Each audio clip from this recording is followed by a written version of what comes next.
Serbia के star tennis खिलाड़ी ने आलमी रिकॉर्ड कायम कर दिया। नोवाक जोकोविच ने चौथी मर्तबा यूएस ओपन टूर्नामेंट अपने नाम कर लिया और यूं उन्होंने 24वां ग्रैंड स्लैम सिंगल टाइटल जीतकर आलमी रिकॉर्ड भी बराबर कर दिया।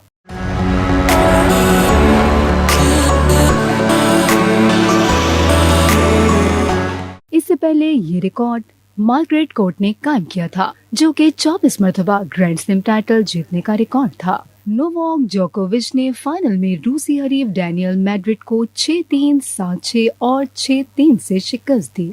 सर्बिया का ये खिलाड़ी एक ही सीजन में 4 मर्तबा 3 ग्रैंड स्लैम मुकाबले जीतने वाले पहले खिलाड़ी होने का एहसास रखते हैं। ट्रॉफी वसूल करते वक्त 24 नंबर की सफेद जैकेट में मलबूस नोवाक जोकोविच ने कहा कि मैं नहीं जानता कि कहां से शुरू करूं। ये मेरे लिए दुनिया है और ये बयान करना मुश्किल है। मैंने कभी सोचा भी नहीं था कि मैं 24 ग्रैंड स्लैम जीतने के बारे में बात करूंगा, लेकिन गुज़िश्ता चंद बरसों के दौरान मैंने महसूस किया कि मेरे पास एक मौका है, क्यों ना इसका फायदा उठाया जाए।